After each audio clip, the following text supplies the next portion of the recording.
Hi. Just to share a few thoughts on recent news and updates as we've witnessed as what's been going on in Parliament over the Brexit issue and this attempted coup. Well, a lot of people are quite rightly celebrating the 21 senior Tories who've rebelled against Boris Johnson in order to stop the no-deal Brexit, and as a result of that, the whip has been withdrawn.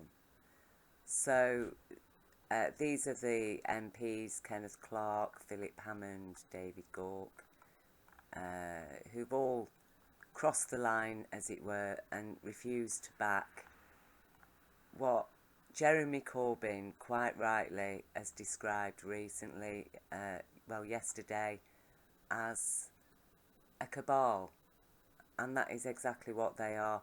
And even more recently, David Lammy MP has been talking about a possible investigation into a right-wing fascist attack, really, against Britain and actually against the whole of Europe.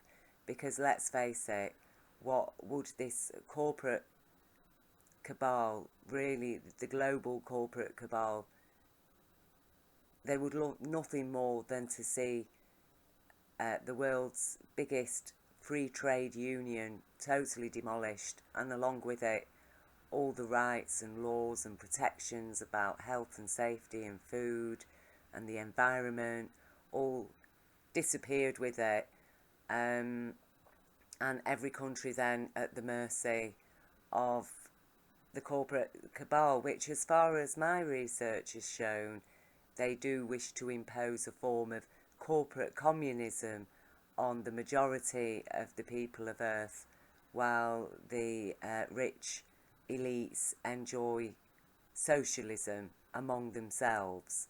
And they are reaping great benefits, they who continually complain about a system of welfare that provides a meagre income to people who are unemployed or sick. They're constantly complaining about that and the costs of the NHS and blah, blah, blah. But meanwhile, they do all live on the benefits of what amounts to fraud and theft and tax evasion. So it really is one law for the rich, and, well, no law for the rich, and full-on persecutory law for the people.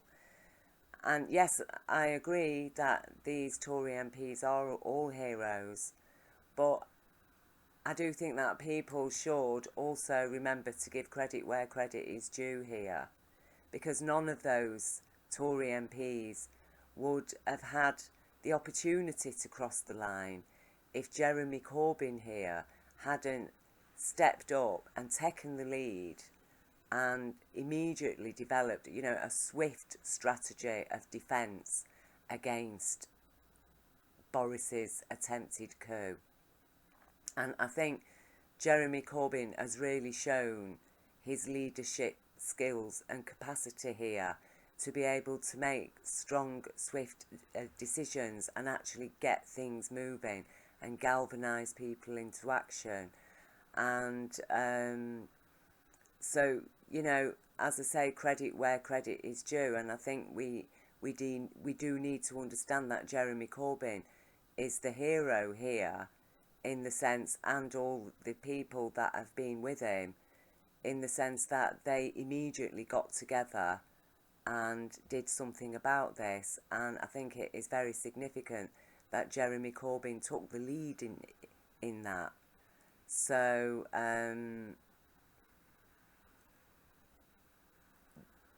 the other thing is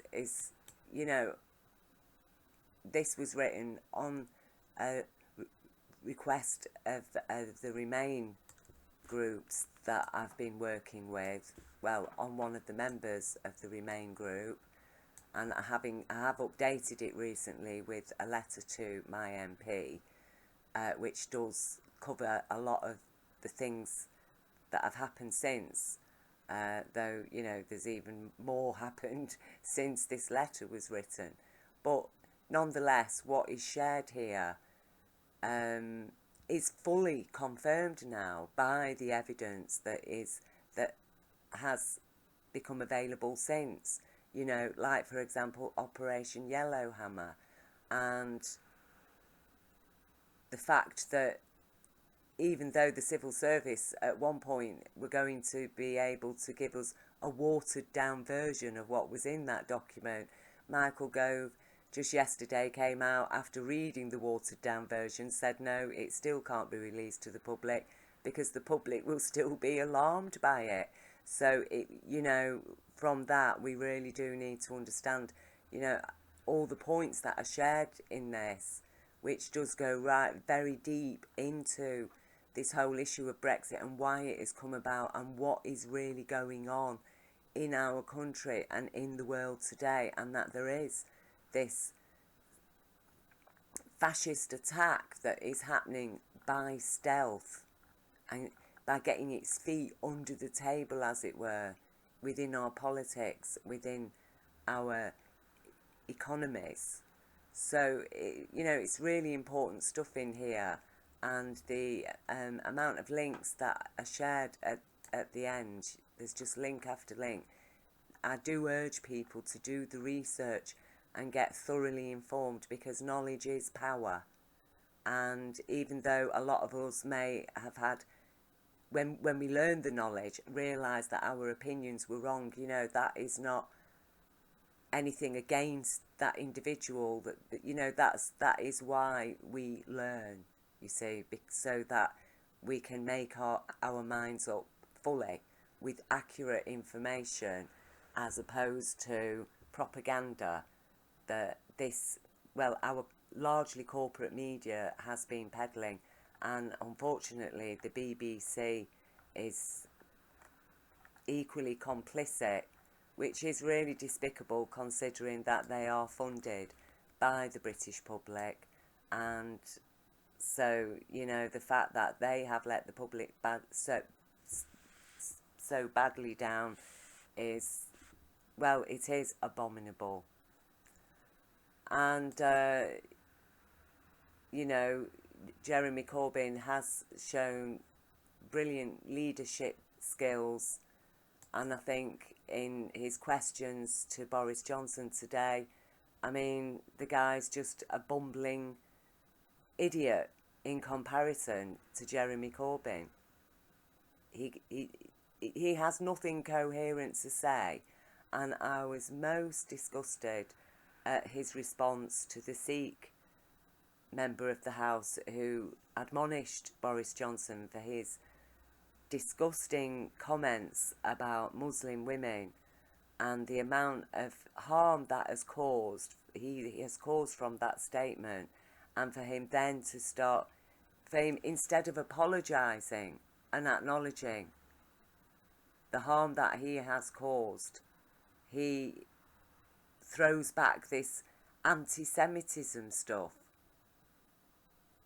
It's like, sorry, no, Jeremy Corbyn has quite rightly stood up and condemned Zionist Israeli atrocities against Palestinian people and ongoing theft of their land. That is not being anti-Semitic. They call themselves the Zionist Party. They are a political organisation, okay? And Jeremy Corbyn has every right, and so does anybody, have every right. If people are committing crimes against humanity, we have a collective right to stand up and to denounce that. That cannot be described as being anti-Semitic. In the same way that denouncing, for example, ISIS terrorist attacks against Muslim people can never be described as anti-Islamic, can it? So, you know, I felt overall very disturbed after witnessing Boris Johnson's performance in Parliament last night and today. And So what ultimately is to be done?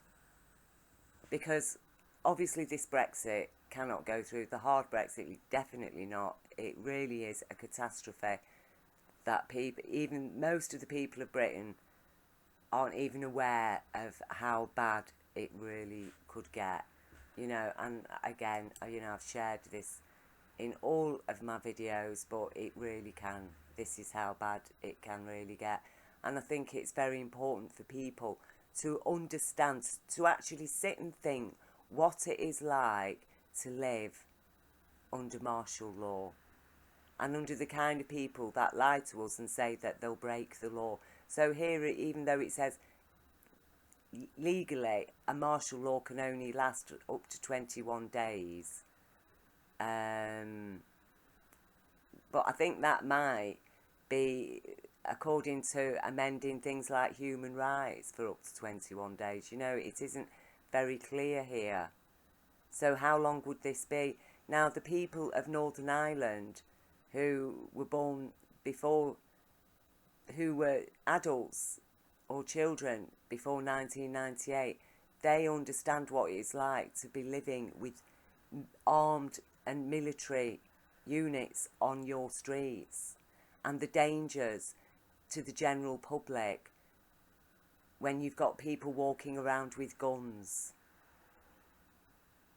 and the kind of oppressions and powers and abuses of powers that do happen when you put men on the street with guns against an unarmed populace who, the vast majority of them, are angry and have been denied their democratic right and representatives in Parliament in order to get a hard Brexit that none of them want. So you're dealing with a hostile public. And then obviously the forces that are protecting the actually hostile government are going to be hostile as well. I mean, it is literally a tinderbox. You're talking about curfews, restrictions on freedom of movement, all kinds of things happening in the blink of an eye. And people really need to understand exactly what Jeremy Corbyn and the people who've stood with him, the members of Parliament who've stood with him from the Liberal Party as well, who've stood with him in order to stop this. You know, really, they have done a great service to Britain by having the courage and the stamina to stand up and stop this, and to the British people who've then been empowered themselves to get up and stand with all those members of Parliament who have stood up for democracy in Britain. But, you know, so where do we go from here now? Like I say, the hard Brexit is out of the question, but we can still have either a deal, which really is never going to be as beneficial as just staying in the EU. I think we need to, now we have all the information to decide that, look, Brexit was a bad idea delivered to us by bad people who, and as the information comes out now, the investigations will start into these people. We will find that a lot of them are actually criminals, have been engaged in criminal activities. So in that sense, Brexit needs to be abandoned, and the referendum itself was inherently corrupt, fraudulent. I mean, the list is endless. That no truly democratic society could accept the results of any such referendum that operated along the lines of what the Believe campaign did. This is unacceptable in a democracy, that people are lied to, and that the liars will cite that as freedom of speech or spin. Sorry, not when people's very lives are on the line, and we are talking literally about Brexit killing people, and especially the austerity that was bound to come with it, which we know already we've got the fact, the precedent of this recent study that has confirmed that austerity has already killed 120,000 people. How many more were going to die with the added austerity on top of that of Brexit? I mean, we really are talking the lives of hundreds of thousands of people, millions of people actually, and also the impact it would then have on the rest of the world if this far-right fascist coup managed to succeed in taking control of Britain.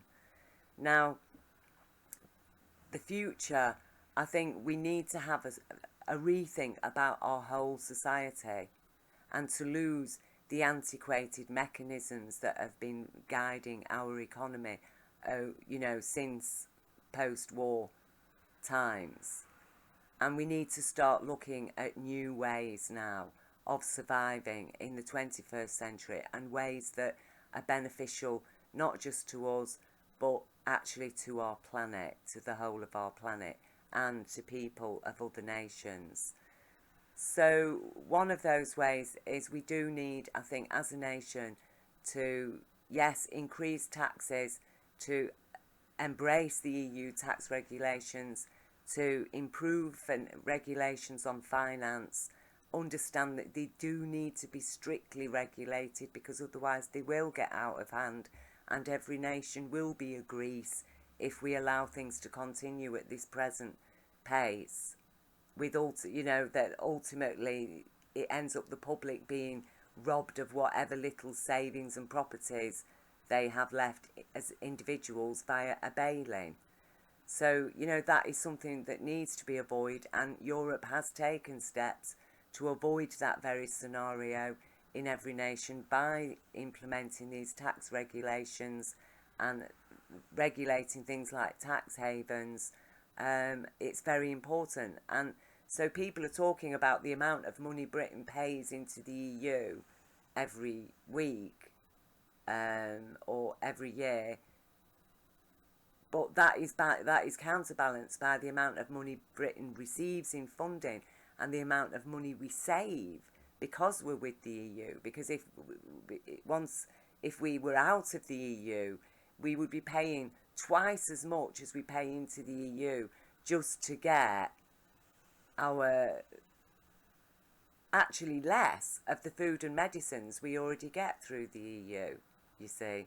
So, that argument doesn't wash, and with the new tax regulations, stricter regulations on finance and business, I think we can reinvest that wealth, we can apply that wealth to investing in nationally owned British industries that British people could themselves perhaps even buy shares in, or at least the people who work within there have shares, and actually not shares that can be sold to private entities, you see, protected shares, and that these nationalised industries, unlike the nationalised industries post-war Britain, are allowed to make a profit, and that profit is reinvested into upgrading the industries, into providing for pensions,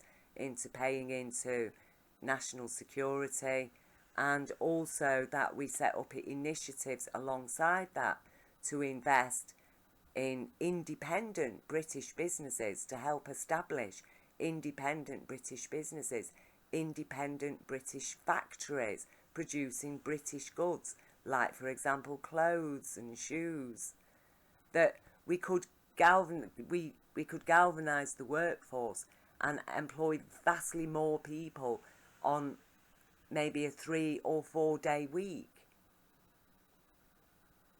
A living wage for a 3 or 4 day week. So everybody can work. Even people who aren't fit enough maybe to hold down a full-time job. It means everybody can earn a living wage. It means people have time to spend with their families, with their children, because a nation's children need their parents, and they need stress-free parents. Stress is a very big factor in child abuse. in abusive households. We need to relieve the burden of stress off the people and allow people to live happier, to be less stressed, and in that way we do raise happier, healthier children. That parents get to spend quality time with their children. There's too many children for decades now have been growing up estranged because both parents are working, or if they only have one parent, the parent is working, and by the time the parent has a weekend off, it's household chores to tend to. You know, these things are not conducive to raising a healthy, happy children. Parenting should not be a burden. It should be a joy. This is a fundamental thing that we need to understand in our society, is we need to start learning to put the children first. So a 3 or 4 day week would be fantastic. People with children, definitely a 3 day week. And to invest in communities, skill sharing, education, workshops, community initiatives, to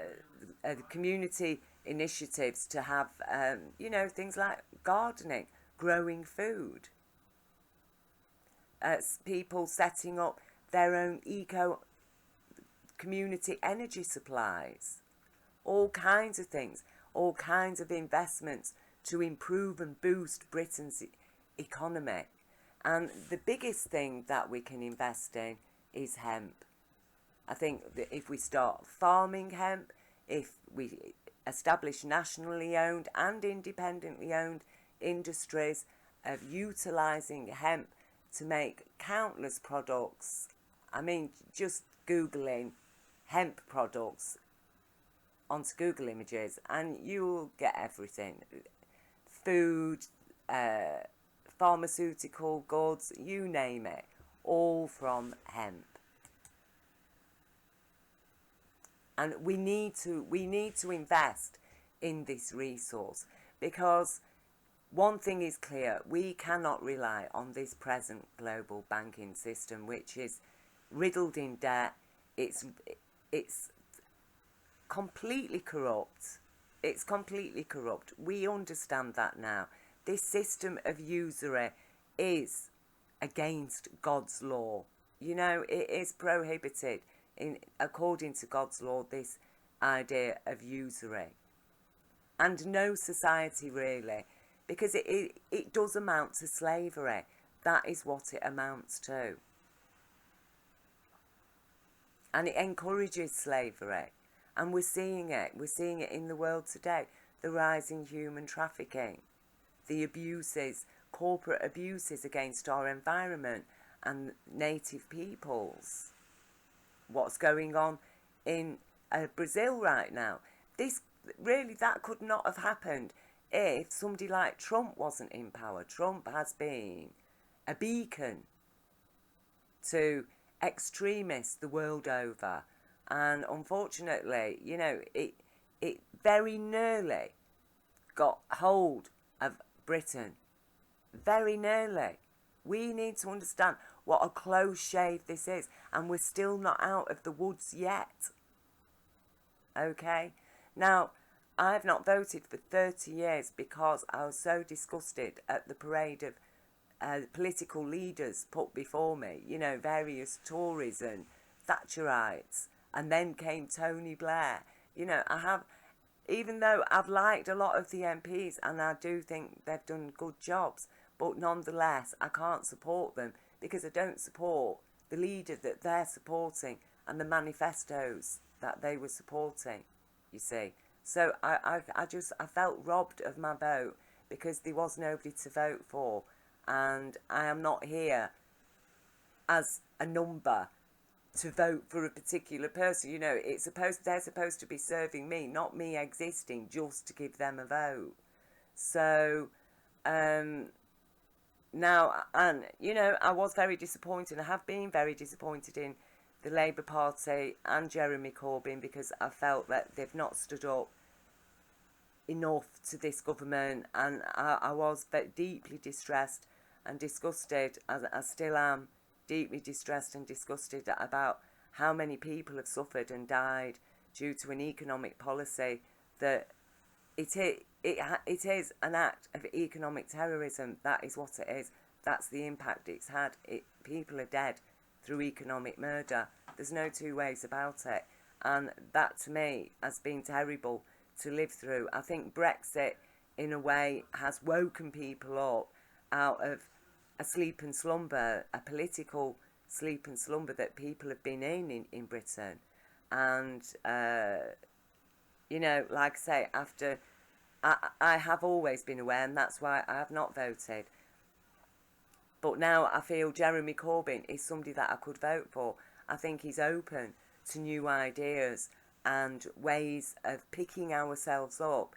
I think for the people who really do want to leave the EU, then really you have to join us in rebuilding Britain, because the Tories from Thatcher have totally destroyed it. Instead of building and developing and improving what we had, they just trashed everything, and we've been living on borrowed time and borrowed money ever since, which is quite ironic when we look at the level of debt now that this country has, and we remember Margaret Thatcher. Her whole premise of political debate was around paying off Britain's debt, and yet look where we are now.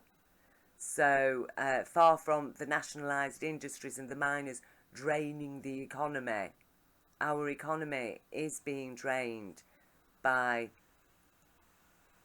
what amounts to fascist entities, a fascist consciousness that's behind the banking system, that's behind the corporations, which in turn are all in debt to the banking system, to the extent really that every corporation on earth is owned by the global banking system. And no, Britain is not going to be a corporate farm in the global corporate empire. You see, that is basically what we are looking at. And it has deeply annoyed and angered me, actually, to see the newspapers constantly referring to Jeremy Corbyn as Stalin and communism and this and that, socialism. The point is that after post-World War II, Britain was a socio-capitalist society. We never abolished capitalism. We were socio-capitalist society, and we're still just a socio-capitalist society. We're on the brink of becoming a completely corporate capitalist society, and corporate capitalism does impose what amounts to corporate communism on the people. Socio-capitalism is a balance. It's a balance that we understand that we need both our hands, our left and right hand, are there to serve us. That we cannot have a war between our left and right hand, and it is ridiculous that this has been imposed. But as always, through subterfuge, deception, confusion, distraction, division, that we need to understand, no, socio and capitalism need to work together, and the EU tax regulations are designed to do precisely that. That, look, corporations, you're making huge profits anyway, and yet you're taking even more, and you're not putting anything back in, and eventually people start dying. Eventually you're finding people having to live out of bins. People homeless. These things, this is what a democracy is established precisely to stop these imbalances, for sense and sanity and reason to take precedence. And that is why it is so important to have a genuinely free press.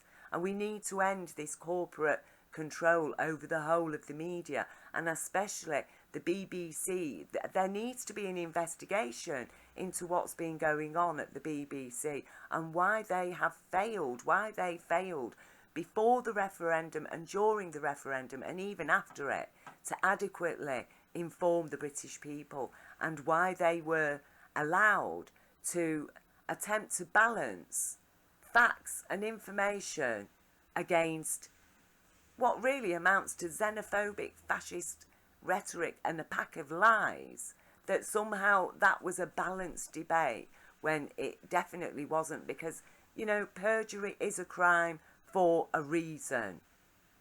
And while people, yes, may tell lies here and there, it can never be tolerated from politicians to tell blatant, barefaced lies that lead people to making decisions that are actually extremely dangerous for their own and their children's welfare. You know, these things, we need a clarification of the law.